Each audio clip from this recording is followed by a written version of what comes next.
Welcome friends, प्रस्तुत है BA honours राजनीति विज्ञान सेमेस्टर 1 डिसिप्लिन स्पेसिफिक कोर्स राजनीतिक सिद्धांत की समझ अंडरस्टैंडिंग पॉलिटिकल थियरी के अंतर्गत महत्वपूर्ण प्रश्न और उत्तर सीरीज। प्रश्न: उदार लोकतंत्र क्या है? उदार लोकतंत्र की प्रमुख विशेषताओं का वर्णन करें। आंसर: उदार लोकतंत्र वह व्यवस्था होती है जिसमें लोग सर्वोच्च शक्ति धारक होते हैं। वे ही सरकार बनाते हैं तथा समय समय पर सरकार को परिवर्तित कर सकते हैं। लोग अपने राजनीतिक दलों तथा हित समूह के द्वारा राजनीतिक व्यवस्था में भाग लेते हैं। सरकार जनमत के प्रति लगातार उत्तरदायी होती है। लोगों को विस्तृत अधिकार और स्वतंत्रता प्राप्त होती हैं जिन्हें संवैधानिक रूप में सुरक्षा प्रदान की जाती है। उदार लोकतंत्र की प्रमुख विशेषताएं: 1. उदार लोकतंत्र में सरकार जनता की प्रतिनिधि होती है। यह लोगों द्वारा निर्वाचित की जाती है। विधानपालिका के सदस्य एक निश्चित अवधि के लिए लोगों द्वारा चुने जाते हैं।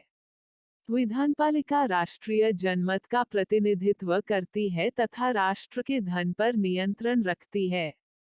लोगों को मतदान अधिकार बिना किसी जाति, धर्म, लिंग, भाषा, क्षेत्र, संपत्ति या संप्रदाय के भेदभाव के समान रूप से प्राप्त होता है। वयस्क मताधिकार का सिद्धांत प्रचलित होता है जिसके अधीन निश्चित आयु से अधिक के सभी स्त्री पुरुषों को मताधिकार प्राप्त होता है। सरकार जनता के प्रति उत्तरदायी होती है तथा उसे अपनी प्रतिनिधि प्रकृति लगातार बनाए रखनी पड़ती है तथा समय समय पर अपनी लोकप्रियता सिद्ध करनी पड़ती है। चुनावों द्वारा लोग सरकार को परिवर्तित कर सकते हैं। 2. उदार लोकतंत्र में लोगों को अपने विचार प्रकट करने की स्वतंत्रता होती है। उन्हें भाषण देने तथा विचार प्रकट करने, लिखकर या बोलकर दोनों प्रकार से मौलिक अधिकार प्राप्त होता है। जनमत प्रसार के साधन स्वतंत्र होते हैं। जनमत का निर्माण स्वतंत्रतापूर्वक होता है। प्रास पर प्रतिबंध कम से कम होते हैं। लोगों को स्वेच्छा से अपने समूह एवं दल बनाने का अधिकार होता है। 3. उदार लोकतंत्रीय व्यवस्था में कार्यपालिका की भूमिका परिभाषित होती है। राजनीतिक कार्यपालिका नीति निर्माण एवं निर्णय निर्माण करती है तथा स्थायी कार्यपालिका अर्थात नौकरशाही सरकार की नीतियों तथा निर्णयों को लागू करती है। नौकरशाही निष्पक्ष होती है तथा राजनीतिक कार्यपालिका की अध्यक्षता में कार्य करती है। राजनीतिक कार्यपालिका अपने सभी कार्यों के लिए जनता तथा विधानपालिका के प्रति उत्तरदायी होती है। 4. उदार लोकतंत्र में सीमित सरकार की धारणा निहित होती है। सरकार केवल उन्हीं शक्तियों का प्रयोग करती है जो संविधान इसे प्रदान करता है। जिस ढंग से इन शक्तियों का प्रयोग सरकार को करना होता है वह भी निश्चित होता है तथा संविधान द्वारा निर्देशित होता है। सरकार अपनी शक्तियों का प्रयोग मनमाने, अत्याचारी ढंग से नहीं कर सकती। सरकार की शक्तियां परिभाषित होती हैं। सभी अंगों के परस्पर संबंधों का भी स्पष्ट वर्णन किया गया होता है। 5. उदारवादी लोकतंत्रीय व्यवस्था में सरकार की क्रियाओं पर सामाजिक एवं आर्थिक अवरोध तथा संतुलन होते हैं।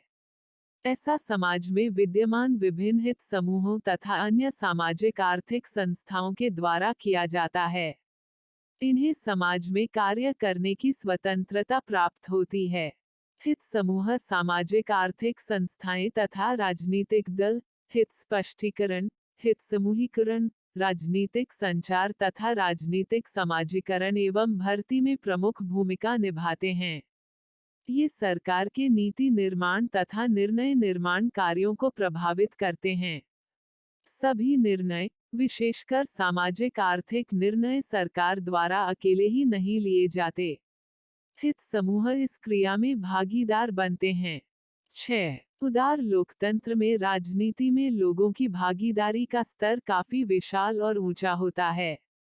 सभी प्रकार के जनमत अथवा मत राजनीतिक प्रक्रिया में शामिल होते हैं। लोग केवल चुनावों में ही नहीं अपितु राजनीतिक प्रक्रिया के विभिन्न स्तरों में सक्रिय भूमिका निभाते हैं। शक्तियों का विकेंद्रीकरण होता है तथा सरकार के कार्यों में बहुत से लोग सक्रिय भागीदार होते हैं। सरकार के 3 अंगों में कार्यों का पृथक्करण होता है तथा शक्ति कभी भी किसी एक व्यक्ति अथवा संस्था के हाथ में केंद्रित नहीं की जाती।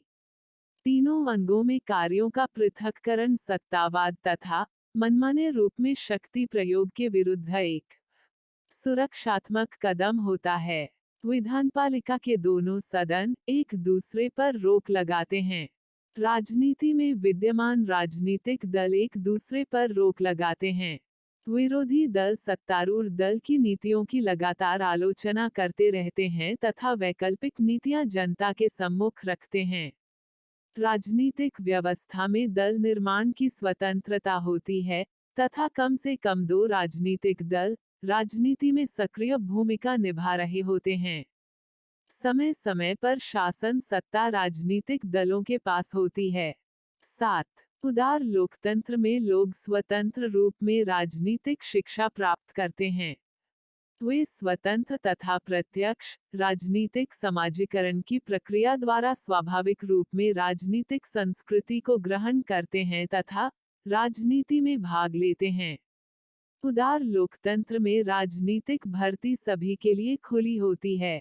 8. उदार लोकतंत्र कुछ अन्य महत्वपूर्ण विशेषताएं इस प्रकार हैं, जैसे कि कानून का शासन, स्वतंत्र न्यायपालिका, सचेत नागरिकता, सामाजिक, आर्थिक और राजनीतिक समानता तथा लोक प्रभुसत्ता का सिद्धांत।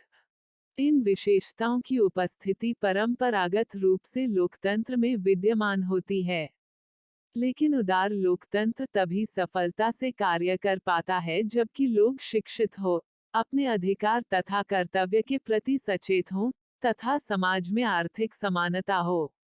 अगर समाज में गरीबी, अशिक्षा, अज्ञानता, पिछड़ापन, रूढ़िवादिता, सांप्रदायिकता, क्षेत्रीयता, भाषावाद तथा संकुचित विचारों का प्रभाव हो तो उदार लोकतंत्र की सफलता तथा कुशलता अधूरी ही रह जाती है। सरकार पर लगे अवरोध सरकार को कमजोर कर सकते हैं। योग्य नेतृत्व का अभाव तथा कमजोर एवं भ्रष्ट राजनीतिक दलीय व्यवस्था की उपस्थिति में भी उदारवादी लोकतंत्र ठीक प्रकार से कार्य नहीं कर सकता। तो कुल मिलाकर इस प्रस्तुति में हमने उदारवादी लोकतंत्र की विशेषताओं से संबंधित जानकारियां प्राप्त की। प्रस्तुति समापन। आपका धन्यवाद। Disclaimer: This notes has been made after a lot of research, yet the accuracy of the answers may vary. The author assumes no responsibility or liability for any errors or omissions in the content of this notes.